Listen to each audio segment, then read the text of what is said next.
if I may jump in, because I do have something to add on this specific point. So to the points that were addressed here. Can I finish my house thing and then I'll land the plane and go see Rob? Is that all right? Or yeah. So like the thing is, like we saw, for example, like in the housing crisis, right? For black households, about 8% of black households were lost during that from 2008. Something that I think could have been really cool to hear and see is an acknowledgement from whether it be the Biden administration or the Harris campaign articulating that, because something that would be cool to have coupled along with that is in those sort of first buyer initiatives and stuff like that to include individuals who lost their home during those foreclosures for people with subprime mortgages. That I think would be a very easy rhetorical thing that could move a lot of people in the center. A lot of people in the center probably were affected by that statistically, which obviously would have an impact for black voters in particular, but also to all voters who were affected by that. You know what I'm saying? I'm gonna let Rob, I have a response to that. I'm gonna let Rob talk. Well, nice, good stuff. Okay, to respond to this, first I'm going to go where I'll get to right to what Joe said there, sort of in the spirit of it. But notice how in all of this talk about jobs, I can talk about the specific job numbers. Yes, unemployment numbers look like they're doing okay. That's because it doesn't count people that are no longer trying to get work. Labor force participation is still lower than it was in pre-pandemic levels. Okay, yeah, Rob doesn't know anything about economics either. I'm so sorry. Okay, just as a quick thing, okay? When we talk about unemployment in the United States, there are different numbers that you can talk about. There are different ways that you can measure unemployment. So, for instance, let's imagine an economy with 100 million people. And let's say that 50 million people are working in that economy, okay? Well, is that 50% unemployment? Well, let's think for a moment. Okay, do we count people under the age of 18, right? Should we count a 1-year-old as being unemployed? Well, okay. Probably not. Okay, so let's, knock off children. What about people who are over the age of retirement, over 65, right? Okay, sure. Probably not. What about people who are, let's say you have a mom who's staying at home, who's taking care of a kid. Or let's say that you've got a guy who, financial independence and retire early, whatever, one of these people, right? Let's say that they retire at 35 or 40. Or let's say that you've got, 3 or 4 roommates, they're all living together, and one guy's like, I'm going to take a year off. I got money saved up. I don't care. I'm not going to work. I'm just going to hang out, whatever. Do you want to count these people in your unemployment numbers if they're not looking for work, right? Probably not. So there are different ways, or you could if you wanted to. There are different ways to measure unemployment. I think they use all the U's, at least 1 through 6. But the way that we refer to unemployment in the United States is usually called the U3 number, okay, which is our shorthand for unemployment. Unemployment rate in the United States is the U3 unemployment, which excludes people not seeking work from that number, okay? Now, every now and then, somebody will come out and somebody will give this ingenious take where they're saying, well, actually, that's not the real unemployment in the United States. Actually, the number's actually way higher, and nobody's actually talking about this, okay? And they're usually citing something like, I don't know if it's called the U6. I think U6 and labor force participation rate are different, but these numbers basically always track each other. Like if you overlap them, if you look at them, like they're generally pretty similar. You're not getting these massively huge spikes in U6 in a way that has never been seen before, like U3. No, they're generally like they kind of track. When you talk about something like, let's look at the St. Louis Fed Labor Force Participate, LBPR. How is the U6 different? I think the U6 includes, labor force participation rate. Wait, right? I think the U6 includes discouraged workers. I don't know what other types of workers they include, but to be honest, you're dating yourself. Nobody says that shit talking point. Rob literally just said this shit talking point. Let me check real quick. What is labor force participation rate? Wait.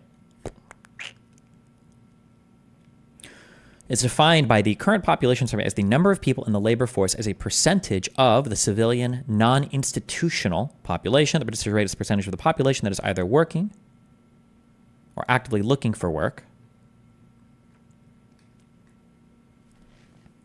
I'm trying to think if this is the one that includes, wait. I'm thinking this is the one that has senior citizens factored in, right? Investopedia. Hold on one second.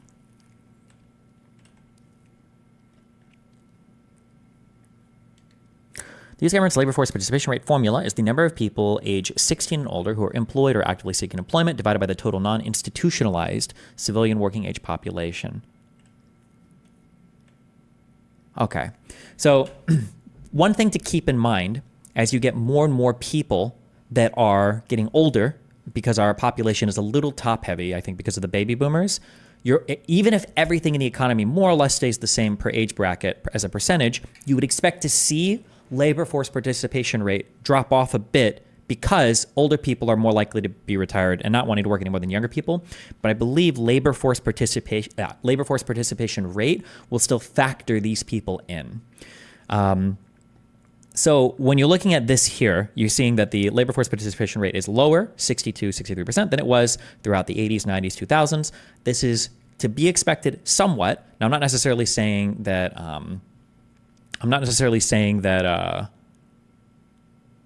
that the number right now is good or that these numbers were bad. I'm just saying that labor force participation, when somebody pulls this number out, you need to be very suspicious of why are we talking labor force participation rate. You're probably going to need to bring another number out if we're going to talk about this, because this number here is going to be heavily biased towards certain age groups of people. That's just a thing to keep in mind. Whenever you hear somebody bring up the secret unemployment numbers, like the forbidden unemployment that nobody's allowed to talk about, usually they're talking about labor force participation rate, and there's a reason why we don't usually use that number to just take a snapshot of the economy. Yeah. What happened was a lot of numbers. I'm going to go where I'll get to right to what Joe said there, sort of in the spirit of it. But notice how in all of this talk about jobs, I could talk about the specific job numbers. Yes, unemployment numbers look like they're doing okay. That's because it doesn't count people that are no longer trying to get work. Labor force participation is like unemployment has never counted people. Well, or I don't know when the U3 started, but unemployment doesn't count people not looking for work. U3 unemployment has always been like that. When you talk about unemployment rate in the United States, you're talking about the U3. The U3 doesn't include discouraged workers. It hasn't. It just doesn't. That's just not how the U3 works.